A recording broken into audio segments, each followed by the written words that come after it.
All right. Hello, everyone, and Happy New Year. Thank you so much for joining us for today's webinar, the EDGE User Group Monthly Update, the January 2021 edition. Just a couple of housekeeping items while everybody gets settled. We are using the Zoom webinar platform for today's webinar, so your mics and cameras are disabled by default. If you have any technical issues during the webinar, please use the chat function and select all panelists, and we will work with you directly to sort it out. If at any time during the webinar you have questions for our panelists, please use the Q&A function. Please note that we will hold all questions until after the presentation. And with that, I'd like to turn it over to ACRA's Deputy Director, Melanie Gottlieb. Thank you so much, Annetta. Good afternoon. I am Melanie Gottlieb, Deputy Director of ACRO, and I would like to welcome you to our first EDGE User Group of 2021. We know how busy you all are, and so we thank you for joining us. As always, we are hopeful that our technology will not fail us. This is a fairly large Zoom call. People are still filing in, and we at ACRO, like many of you, remain at home at the mercies of our home Wi-Fi. You can go ahead and use the chat freely while on the webinar and speak to each other or pose questions. And as Annetta indicated, we will hold questions until the Q&A section at the end. If your question is for a specific panelist, please indicate which panelist that question is for. I also, as we are still filing in, would like to get a sense of who is joining us today. I'm going to launch a poll to find out who's here.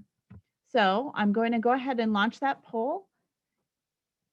And it asks, what segment of the population do you represent? Are you institution-based staff? Are you evaluation service staff? Are you with the government? Or are you with a law firm? And second, asking, is this your first user group? Or are you a repeat user group participant?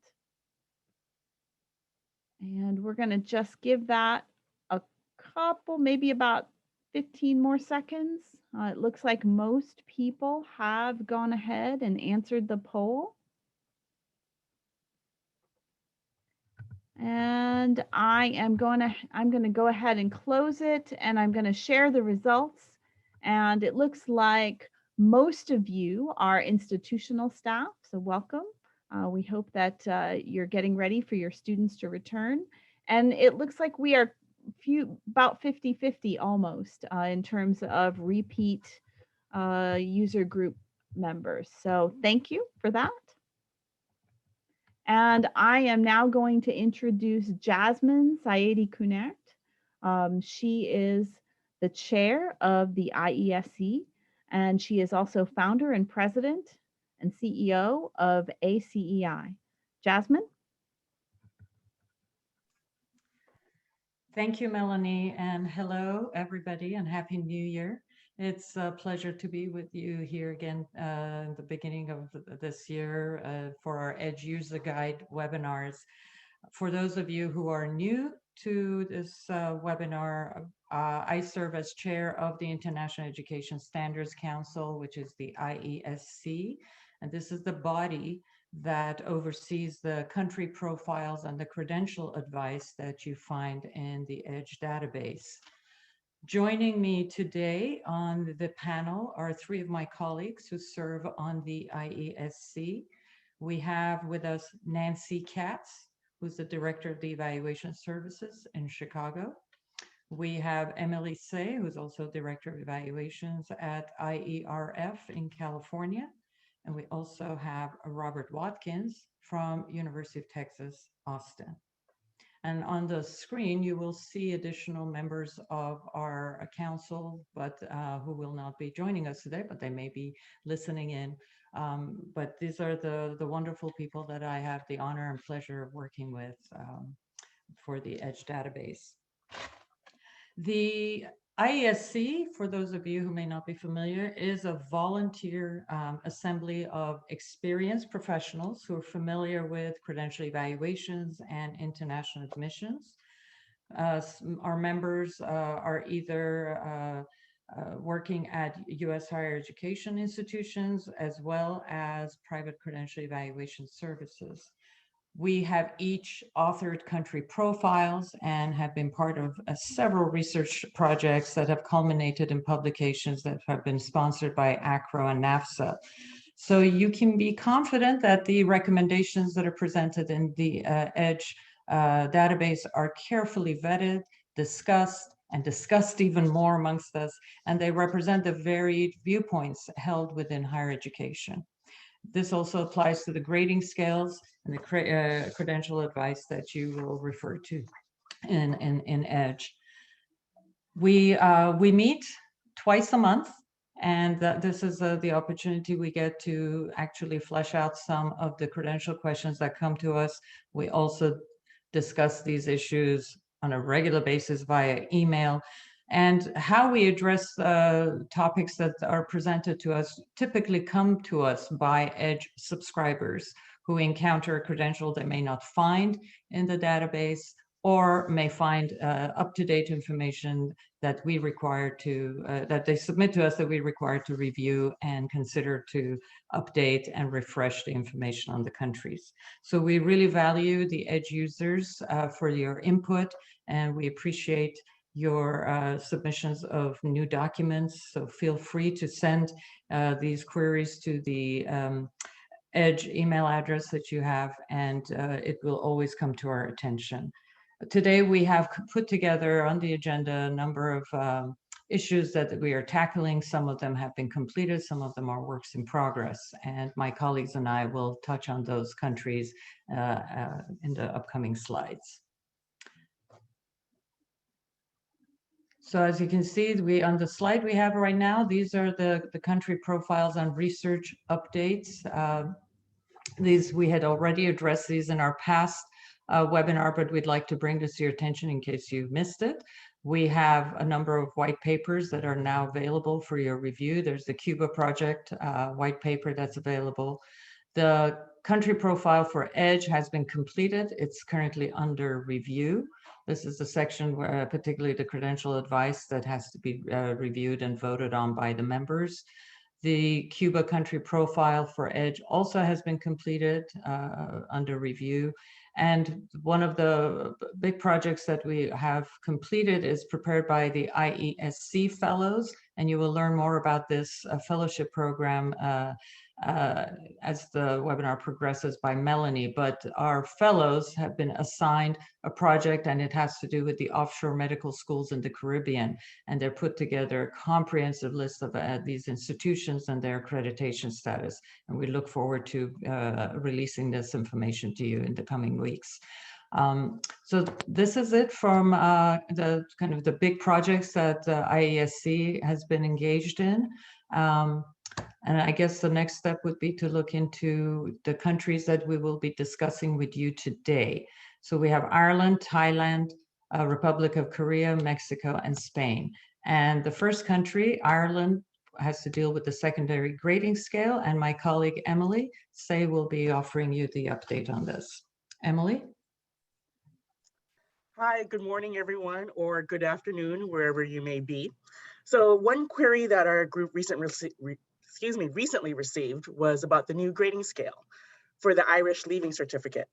Now, the Leaving Certificate represents a set of exams that are taken at the national level at the conclusion of the secondary education cycle, and which is required for entry into higher education.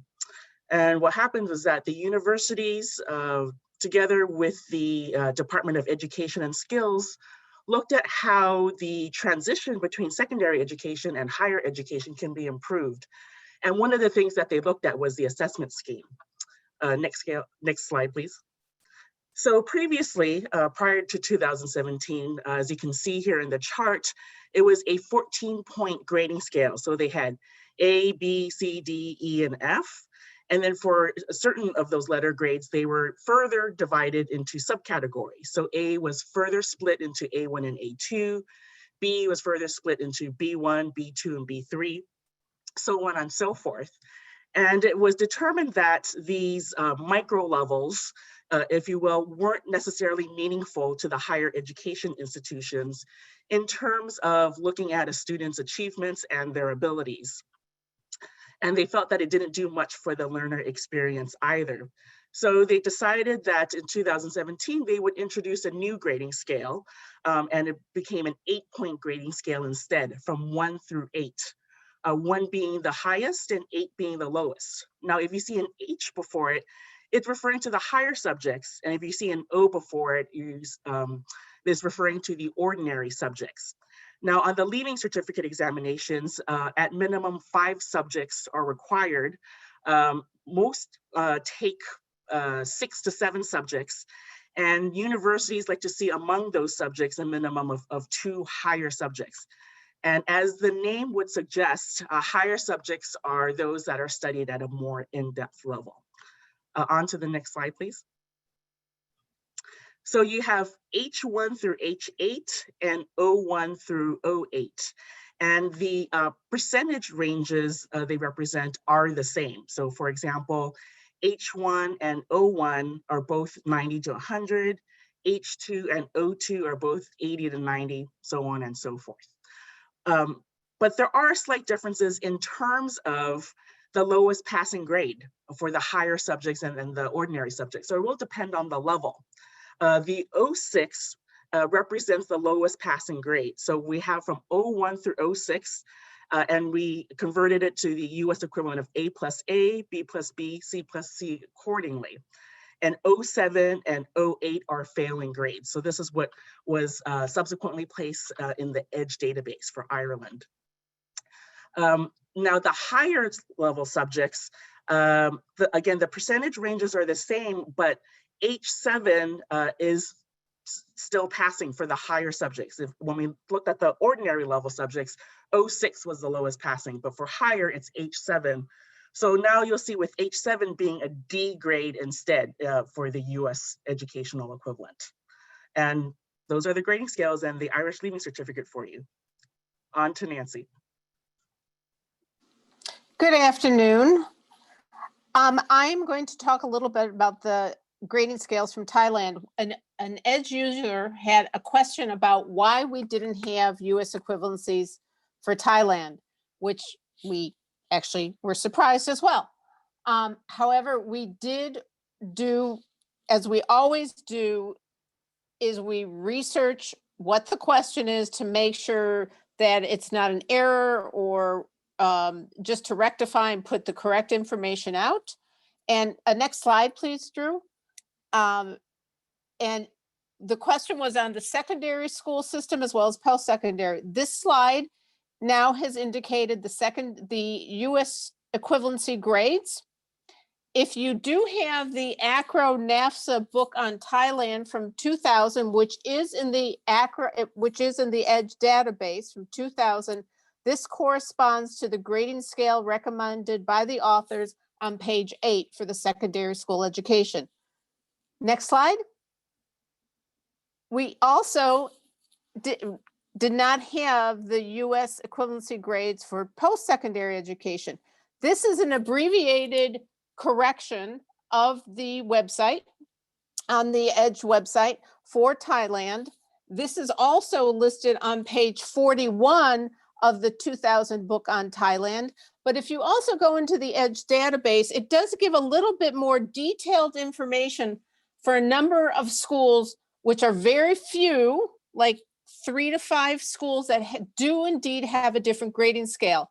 Thailand does follow the US grading scale, as you can see, with the grades corresponding numeric grades and then the suggested US grading. This has been corrected in EDGE, and you can feel free to review it at your leisure. I think Nancy, this is Jasmine. Yes. If we could just go back to that slide, I do see a typo, I think, on the Indigenous letter grade. This is just for our audience. It should be correct. After C, D plus D. Correct. I now see I that. just saw this. And the same thing on the US equivalency. Drew, who is our taskmaster and does all these great corrections for us. If you can make sure that you make that correction, that would be great. I will tell Thank you, you. in the book, it is correct. On page 41, in the book on Thailand from 2000, there are 2 books there for Thailand, 1978 and 2000. 2000 is the most up-to-date book that we have.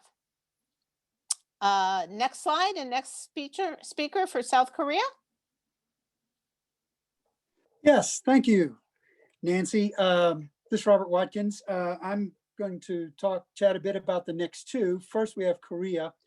And Drew, if you can go to the next, there you go, thanks. One of the things that's something of a theme today is thank you, EDGE users. And that's really true, because this too was brought to our attention by an EDGE user. The other thing that I think we've mentioned in the past at these user webinars is that EDGE rolled out 15 years ago or so in rather hasty fashion. There was some pressure to get this out there and get it done. At the time, we thought perhaps we could maybe make this really quick by being something of a minimalist on some of the approaches to credentials. That we could say, in the case of Korea, for example, where the first degree at the university is a bachelor's degree, very much like the US educational system, we could just simply have a generic bachelor's entry and that would cover all bases. Well, you guys need more than that. And it makes total sense to have more credentials in there. So when this was brought to our attention, we got on it. It was a surprise, something of a surprise to us that there was no pharmacy degree mentioned by itself in EDGE Korea. And so we quickly added that in there. And as you can see, the description is following 4 years of university study. Then the advice is that it's comparable to a bachelor's degree in the United States. And then we have an author's note. And this is important because those of you that have been doing this for a while would probably look at the credential advice and say, now, wait a minute. Isn't the advice supposed to represent what the equivalency would be, the comparability in the United States? And as we all know, there are no more bachelor's degrees in pharmacy. I must add that there were when I started in the field many years ago, but there aren't none anymore. Certainly not a practicing first degree in pharmacy that allows for professional practice.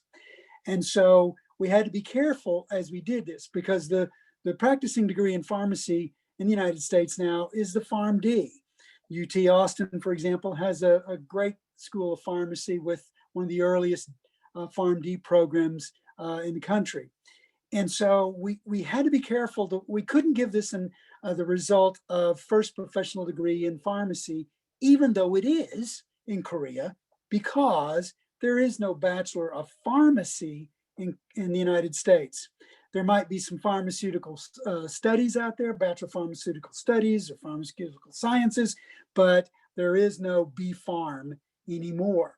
So what we decided was to have the generic response be bachelor's degree, because that's what we wanted you EDGE users to see this as, a bachelor's degree. And then in the note, bring you up to speed on the fact that it actually acts like what you might see today as the PharmD in most US institutions. As you can see, it is an entry-level degree, a first degree, because the high school diploma is what's needed to get in to the program. So now it's in there, and we used as a model for this a similar kind of problem we had in the Philippines, the Bachelor of Physical Therapy. There's still a Bachelor of Physical Therapy in Philippines, but no longer in the United States. So that proved to be something of a precedent and template for us to use for dealing with this one. And now let's move on to, thank you, Mexico.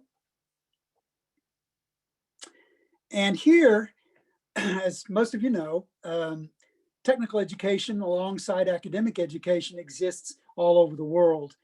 And particularly in Central and South America, you see technician titles that are available to students to choose as they exit the academic track or move over from the academic track into a technical track, because they're not looking necessarily toward higher education or university education for sure, but rather the employment sector or perhaps some additional higher technical education.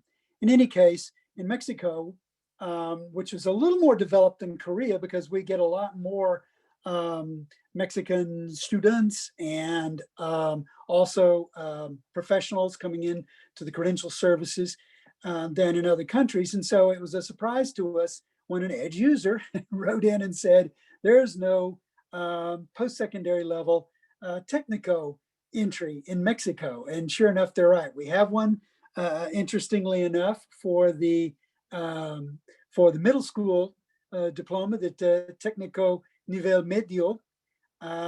We have the one for the high school, which is simply called Título de Técnico. But we didn't have one at the higher level. And so we had to insert this. And as you can see, it's a higher technician title done at technological universities, Universidad Tecnológica. And it's about 2 or 3. Now, in my experience, most of the time it's 2, but it's not invariably 2. So it's definitely less than the standard first degree by universities in Mexico, the licenciado, or the Título de, name of the field, like ingeniero, engineer, abogado, lawyer, and so forth. But it will have that title, Técnico Superior, and that's important because that means it's higher than that Técnico that's at a high school level, for which only a 9th grade education is needed to enter the program.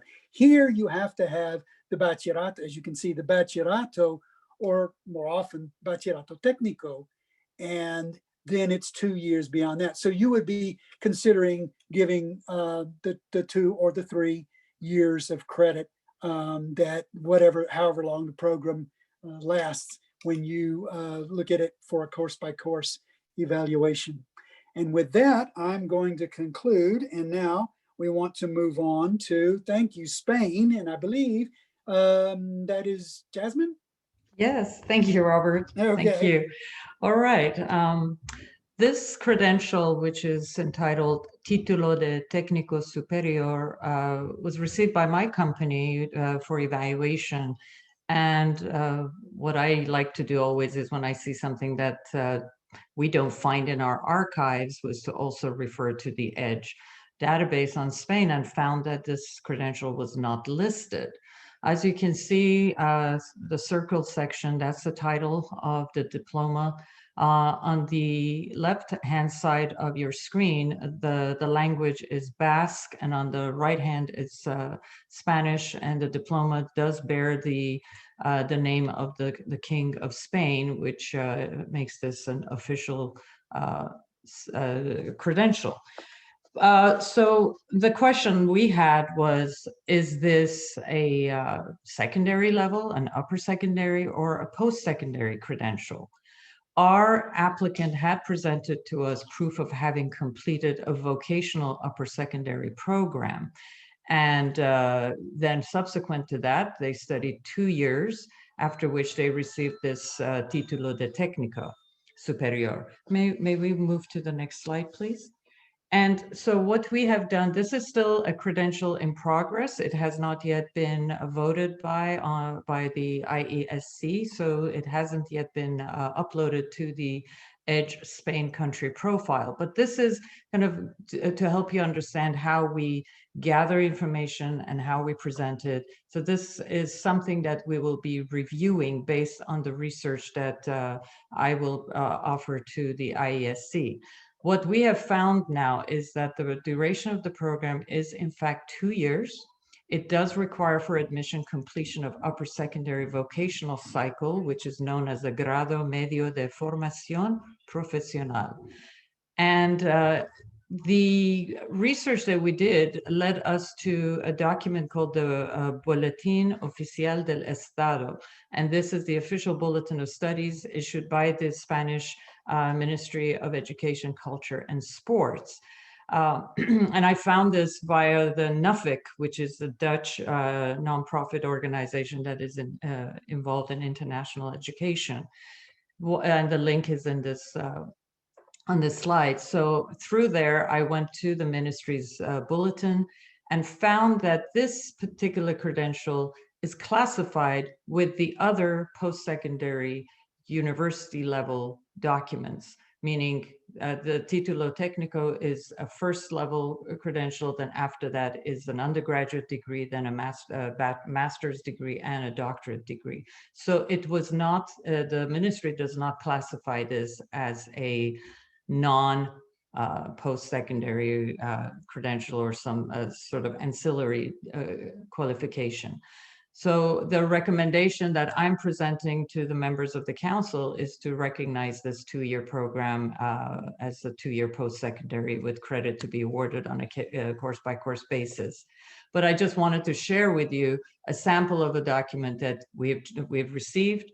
We're reviewing, we've done the research, and how we present it to the IESC. So in our next meeting, this is a subject for my colleagues to review and vote on. And once it's approved, then you will find this content uploaded onto the country profile for Spain under credential advice. Thank you.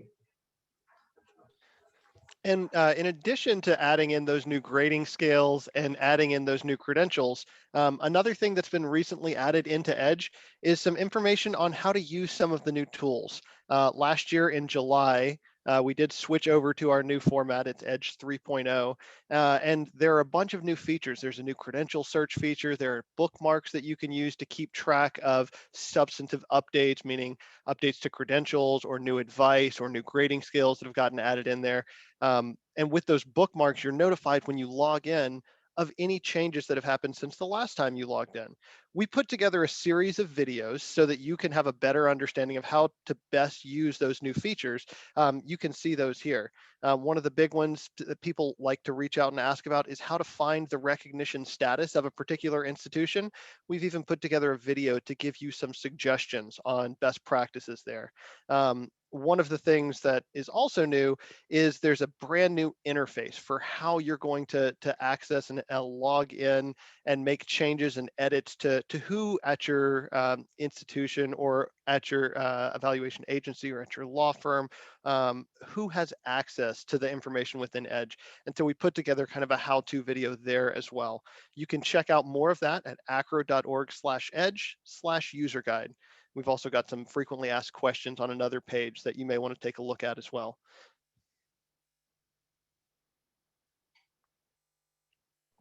And Thanks with that, so much. Yeah. Thanks so much, Drew. I appreciate it. And I will say I forgot to introduce Drew at the beginning of the webinar. And so Drew Carlisle, who was just sharing the EDGE, the new video features, the user guide videos. And Drew is the person, if you email EDGE, 99% of the time, Drew is the person who is going to be answering that question. He makes it all work behind the scenes. And so we're very appreciative of that. So now we're going to move into the Q&A section. I would ask that anyone who has a question, if they could pop it into the Q&A section of the webinar, which you should be able to see in the bottom of your screen. And if that question is for a specific panelist, please indicate that. Otherwise, I will share it with all panelists and assign it to someone. I will start. There is one question to begin with already. And this one I suspect is going to be for Robert because it's about the bee farm in Korea. Since the Bachelor of Pharmacy Science in Korea would only be considered a bachelor's level, is there a separate qualification in South Korea that would be considered equivalent to a first professional degree in pharmacy or a PharmD? Or is the argument that if we have both the Korean Bachelor of Pharmacy Science plus licensure from a candidate, that combination would be comparable to a PharmD? Thoughts on that, Robert, or anyone? Sure, I'll be glad to. First of all, we need to understand that the bachelor, the credential that we presented today, or that's now been added to EDGE, is in fact the first professional degree in pharmacy still in Korea. And that's what we mean in our note. That's what we hope we were trying to make. If we weren't clear on that, we welcome suggestions on wording that would make it clearer. But that was our attempt to say, treat this as a bachelor's degree in a general sense. And by the way, you should know that in fact, this degree does enable the holder to practice pharmacy in Korea. Now, given that the Korean educational system is so very much similar to the US educational system, it's only inevitable, it seems to me, that sooner or later we're going to see something like the PharmD in Korea. In fact, it may even be out there. Some of you may have even seen one. We have not gone systematically back through Korean universities looking for these. But if they come up, we naturally want to address it. But there, as far as I know, there is not yet a PharmD out there. So the Bachelor of Pharmacy is the one that you would look to as the one now, as the one that's comparable to our PharmD in a functional sense. And let me emphasize functional sense. It's not a doctor degree. It's not a professional doctorate. It's a bachelor's degree. And the reason we wanted, once again, to keep it as a bachelor's degree in our credential advice is because this system is so much like the US educational system that we can really start to confuse people if we depart from what it is, a bachelor's degree, all right? We once had one, but we don't anymore. So we shied away from giving it the credential advice of H. One of the reasons, or I'm sorry, of first professional degree in pharmacy. One of the reasons for that is that one of the frequent questions that comes up whenever somebody, an ed user, comes across that credential advice, first professional degree in medicine, dentistry, vet med, whatever, there's the inevitable question, if you're an institution like mine, that is, well, is it a bachelor's? Is it a master's? What is it? Can I admit them into my graduate school? And the answer to that is yes. So that's why we wanted to stick with the bachelor advice, but we also wanted you to know, hey, guess what? This bachelor's degree in Korea will also still, unlike in the United States today, will still allow one to become a professional pharmacist. One last thing on licensing.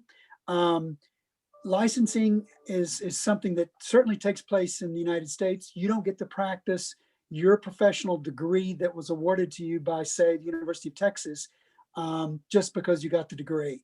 That's not the case in the United States. It is the case in much of the rest of the world.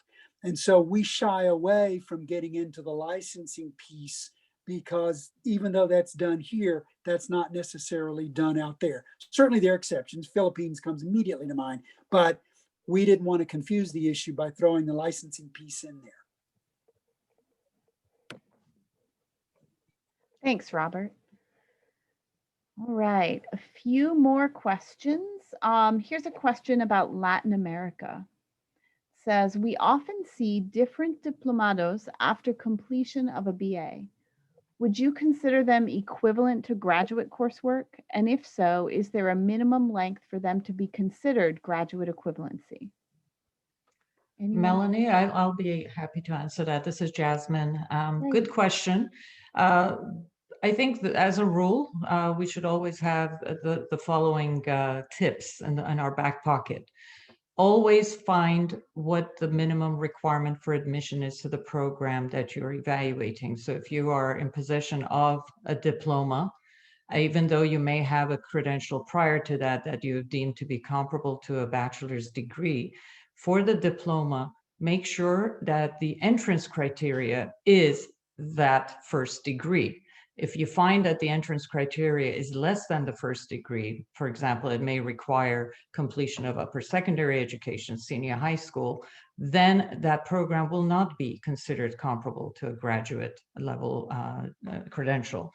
But if it is determined that to be admitted to that diploma program, the individual must have completed the first university degree that is comparable to our first undergraduate university degree of a bachelor, then you can look at that as a graduate program. But the next thing is, does the institution look at this as a program that is advanced above that first level degree? Or is it maybe something that is a continuation, something such as professional development or an enhancement of the undergraduate? If it's a program that they consider that part of it can be applied to their second university degree, that is a master's degree, then you can be certain that you're dealing with something that we will comfortably look at as a graduate level credential. In terms of the number of credits, the next step would be to look at the duration of the program. Is this a short-term program? Does this require at least 3 to 4 months of full-time attendance? Then you can look at that as comparable to a semester system. Look at the credits or the hours of instruction, whether there was lecture or theory, laboratory or practice. That would help you determine the number of credits. But don't arbitrarily look at them as being graduate level, and don't arbitrarily grant credit unless you have those those items, those tips checked on from your list, and then you can comfortably move forward with assessing that. Thanks so much, Jasmine. You're Here's welcome. another question. What are the guidelines for institutions accredited by other ministries, not the education ministry? For example, China and the Air Force Engineering University is accredited by the Ministry of National Defense. Could a bachelor's degree earned by that from this institution be evaluated as another bachelor's earned at a university accredited by the MOE in China? Who would like to take that question? I'll jump on that one. There's no question but that what we're concerned about is recognition by the government, okay? So when we have another ministry other than the Ministry of Education, then that should be sufficient for us. And the reason for that is that depending on what that school specializes in, and often it is very specialized in nature, the ministry where that that field or discipline most often lives or is governed is where it's going to end up residing. For example, the one that's raised here by the questioner, Ministry of Defense. Ministry of Defense, and not just in China, it happens in other countries as well. The Ministry of Defense likes to completely, I don't know how to put this diplomatically, but loves to control completely what's going on at its service academies. The prime exception is, of course, the United States, where our service academies have to meet the accreditation procedures that any academic institution has to follow. But in other countries, that's not the case. The ministry wants to control it because it wants to control the curriculum. It wants to control the budget. And sometimes that budget may be partially secret. And all the things that MOE, Ministry of Education, oversight would entail, the Ministry of National Defense doesn't want to have involved. And so there's nothing wrong with that. It's just a question of control. Ministry of Health often wants to be on top of guidelines for education for healthcare professionals in that country and so forth. So my response to you is that's perfectly fine. The government is the government is the government. All right. And so that would be my response to that, not just for China, but for other countries as well. And those of you that like to use the World Higher Education Database, let me point out that not only is it one, a secondary source, not a primary source, but two, purports to offer up to you the schools that are recognized by the Ministry of Education, and only certain kinds of institutions, full-blown degree-granting institutions, generally speaking. So that's going to leave out a lot of recognized institutions. For example, the ones recognized by the Ministry of Defense in China. And I'll turn it back over to you, Melanie. Thanks so much, Robert. I appreciate it. I've got a couple of questions that either I or Drew or some of the other folks might want to answer that are just more around process. There is a question about EDGE adding a GPA calculator. I will say that at the moment, a GPA calculator is not in the most current rounds of what we're looking at for EDGE updates, but it's certainly something on the list that we could explore at some point. So I see a couple of people gave that an up thumb, and so we'll add it to our list for consideration for future development. There's a question about updates on the French educational system. How soon can we expect an update? I'll tell you that the French educational system has been updating itself for the last decade. It's a constant educational update mode within the country itself. We do have a meeting actually next week with someone from the French ministry, and we are always looking to update. So if there is something that you see that we are specifically missing, I hope that you will submit a comment or submit an update and just let us know that, hey, you're missing X, Y, or Z. But know that France in particular is challenging because it feels a little bit like a moving target. They've just been changing things a lot. And we do have meetings coming up looking at that. I don't know if anyone else wants to say anything about either of those two issues.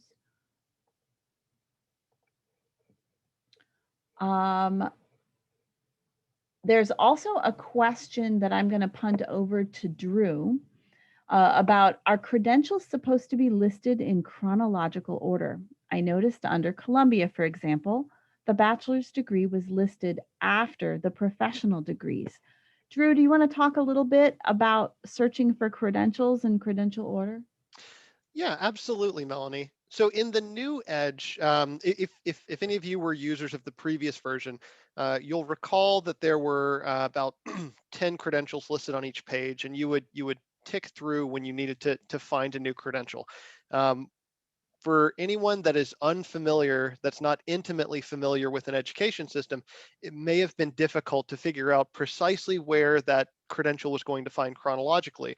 So in the new system, it's all in one list that you would be able to search through. And there's actually a new credential search feature that you can use. You can type part of the name or the full name of the credential using the appropriate accents, of course, and that would actually shorten your list significantly, right down to just a couple of options for you. Now, even within a given level, it is going to alphabetize some of those credentials. So it's not designed to be chronological anymore. It's designed to be easier for you to find that specific credential that you have in front of you. After listening with some other user groups that we've held, what we found was more than people needing it to be in chronological order, they needed to be able to find that specific credential. That was the intention there, and you would still be able to, if you know the name of the credential that you're looking for, find it very simply. With that new secondary credential search feature, when you're in that credential section, there's a main search feature at the top of Edge that'll globally search the entire website, the entire database. But when you look down just a little bit lower, you'll see that there is another search feature, and that's where you want to type in the name of the credential you're searching for. Thanks so much, Drew. And I would just add that if you want to have a good sense of the order in which credentials are sequenced within the system, the best place to do that is to take a look at the ladder.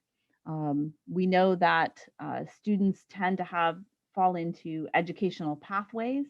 And we also know that more and more those traditional educational pathways don't flow as smoothly as they were initially intended. And so it's always good to not only look at the credential, but also to take a look at the ladder so you have an understanding of where that credential falls in the system and where it should be sequenced within the system. All right. I do have some notes here. How about, let me look at the time. We do have a time for just a little bit more. Anyone on the call ever see an Indonesian diploma, an SPD? And do they know, is it equivalent to a Bachelor of Education? And does it make the student eligible for graduate study? The questioner did spell it out, and I will read it, but I will probably butcher it because I don't speak Indonesian. It looks like Sarjana Pendidikan, or SPD. Anyone ever see that credential? Melanie, yeah, I don't know that I've seen it lately, but the Sarjana, of course, is the first university or higher education diploma degree awarded in Indonesia. The problem with that is that it can be 3 years or 4 years. The Sarjana Muda is definitely a 3-year degree, and so historically has not been admitted for, it's certainly not bachelor's equivalent. So therefore, most of us don't admit to graduate study, doesn't get a bachelor's comparability from credential services and so forth. The Sarjana, however, is a 4-year degree, and that's the one that we all look to as being comparable to the US bachelor's degree. Off the top of my head, hopefully somebody else is scrolling through Indonesia as I speak, but the education degree, I can't remember if it's 3 or 4. It's possible that it comes in both versions. If so, obviously we would favor the 4 versus the 3. What Indonesia began to move toward at the turn of the century and beyond was to sort of get away from the actual words sarjana and go to the term S1, which means that it's the first degree, and then an S2 or something along those lines, sort of a strata. In fact, they also would say Sarjana strata, and then they would give the number. Again, I would just say that as far as the education degree, I can't recall if it's 3 or 4, or maybe it's both, but I would definitely look to the 4-year version, 4-year full-time, as the one that would be comparable to our own Bachelor of Education. Thank you, Robert. I appreciate that. Let's see. Here's a good general question. I've just received 2 Benue State University located in Makurdi, Nigeria, where the students' names are listed middle name, first name, last name. Is that normal? Can anyone comment on that?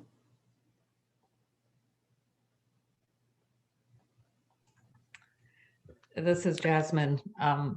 These things do happen. I'm not going to. What we end up doing is we do contact the institution to verify, but these sorts of errors sometimes do happen. They're just human errors because some of these systems have not been automated the way we're familiar with them. So if you have the slightest doubt about a credential, your best mode of action is to contact the source institution. At the slightest doubt, contact the source institution for verification. And another resource that is available to everyone within EDGE, on each page, we've included a link where you can join our listserv, the International Activities Listserv. And the folks that are participating on there, it's everyone, it's ACRO employees, it's your colleagues in admissions offices. It's lots of folks that have some background in international education and experience there. And I don't know what y'all find, but I think that there's a lot of desire to be collaborative in this industry. And we use that as a way that you can reach out and connect with your colleagues directly just by sending that one single email. If you're not already signed up for that free listserv, you can find it on any page within EDGE. Scroll down about close to the bottom. It says, join our listserv. That's another place that you might reach out and find that answer that you're looking for. Great, thank you, Drew. We have time for just a little bit more. This is an interesting question. We didn't talk about India really in this particular user group, but there's a question for an India SME. Have we had any updates on how to access the new DigiLocker wallet to access official documents? So I know that that's not something that we have had a ton of experience with yet because it's new, but I'll ask our colleagues if any of them have had experience yet. And it's certainly something that we are paying close attention to here at ACRO. Anyone see anything from the DigiLocker yet? Hi, this is Emily. So I haven't seen anything in terms of direct access into DigiLocker. We've had applicants who access the documents and then forward it to us, but not in terms of direct access on our end. DigiLocker is supposedly taking over for documents in India in terms of the National Academic Depository. But the truth of the matter is that we're still seeing electronic transcripts come through third-party providers such as TrueCopy and Worldwide Transcripts, if you will. I did reach out to DigiLocker and I did receive a response that currently it's only available for users in India, but I don't know if they misunderstood my question and they meant students located within India versus outside of India. So I did try to follow up and clarify. I haven't received a response. If anyone either on the panel or within the audience has more information to offer, that would be wonderful. But in relation to that, I also want to add that THAILAND, which is a professional organization for international credential evaluation professionals and is often a collaborator with ACRO, they are hosting a digital docs provider fair in March. So you have groups like Digitary, Worldwide Transcripts, and TrueCopy that I mentioned from India, who will be presenting at the fair. So they'll give live demos on how to access their electronic platforms. They'll answer your questions about security and online verification capabilities, and there will be a chance for direct Q&A. So if you're interested in that, and this will be for electronic student record providers from around the world, the registration site will be available shortly in February, in a couple weeks time. So do watch out for that space on the THAILAND website.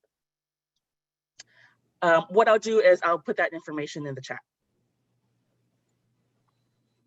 That sounds great, Emily. Thank you so much. Here is another question, and I think I will direct this one at Drew. I really enjoyed Martha and Peggy's recent webinars through ACRO on online verification tools from all corners of the world. Will ACRO add sections on the country profile when available, specifically to show users where to verify their credentials online? Hey, Melanie, thanks for passing that over. That is absolutely something that would be a valuable resource to add into EDGE. And yes, we 100% will. One of the things that we really do want to encourage are best practices, and going to those primary sources for that information is a great, is an example of such a practice. So that is something that will be included. Thanks, Drew.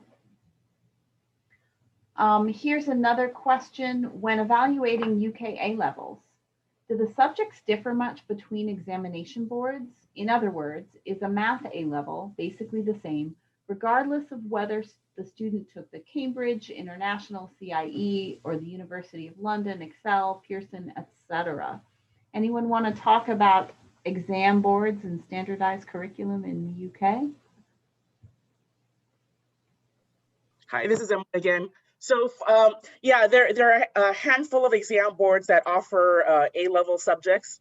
And although the syllabi might slightly differ in terms of the level of the knowledge and the content, they're supposed to represent the same level. And there is a coordinating body that looks at all this, an external coordinating body outside of the exam boards that looks at all this. So they can be regarded as being the same level. Thanks, Emily. Appreciate it. And I will just say that this is something that ACRO is getting ready to, in the next month-ish, to release a new set of online self-paced courses. And one of the courses that we are talking about are external courses or systems that work with external exam boards. And that is absolutely one of them. And that is one of the things that make systems that use external exam boards a little bit easier, in that the curriculum is standardized, and in general, you're not going to see a whole lot of difference. They're really looking at base level competencies as opposed to highly different curriculum. And I think we have time for one more question. We do have to end right on time today. And I do have, and maybe this is a good one to end on.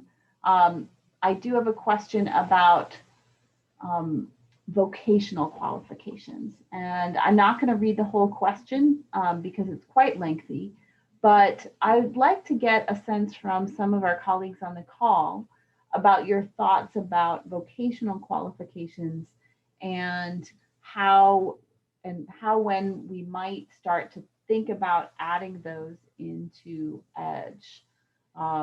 Specifically, this user is asking about German vocational qualifications, but I know it's a challenge that we talk about quite a lot, and I wonder if any of my colleagues on the IESC would like to comment on the vocational qualification question.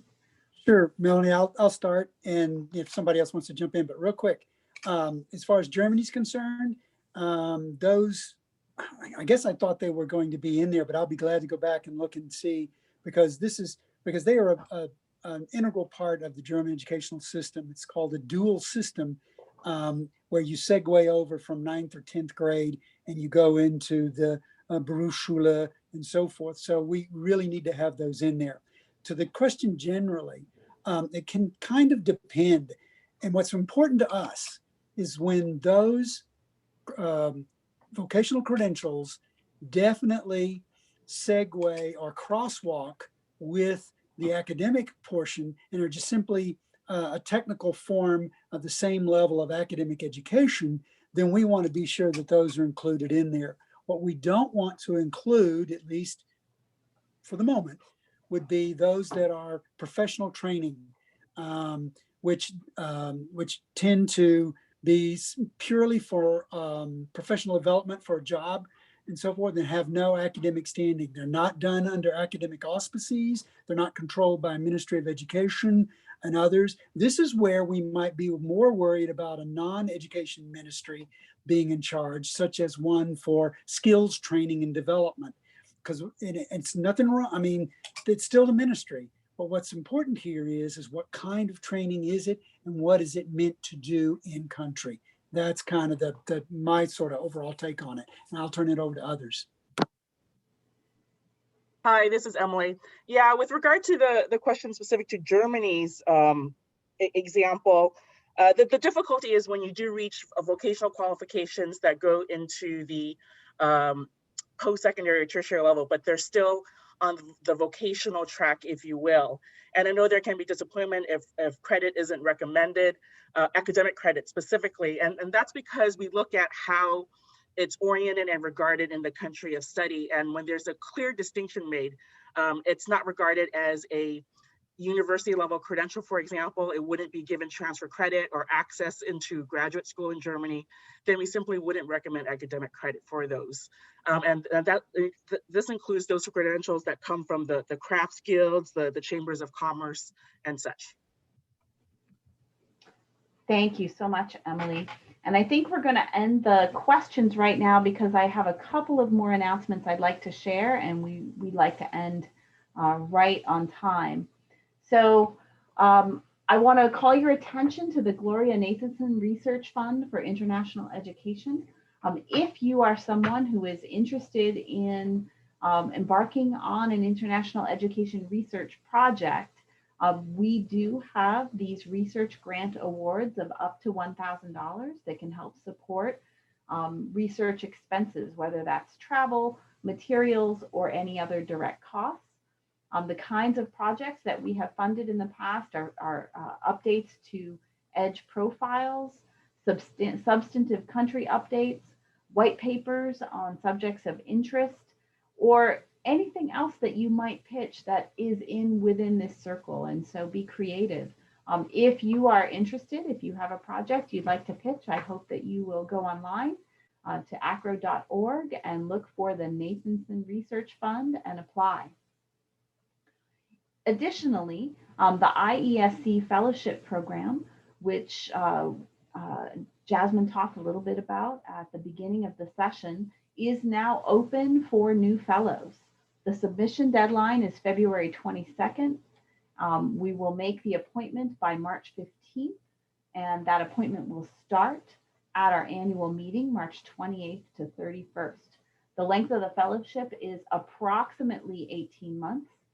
And you get, when this fellowship program does not cost anything to participate in, and you get the mentorship of the IESC. You work on a research project with a research partner and get to publish that research, do presentations, and really take part in the kind of in-depth research and conversation that happens at the IESC. So we hope that those of you who might be newer to the field would apply. We look forward to hearing from you. And with that, I think we will end right at 3 o'clock. Thank you for your time, and we'll see you next month.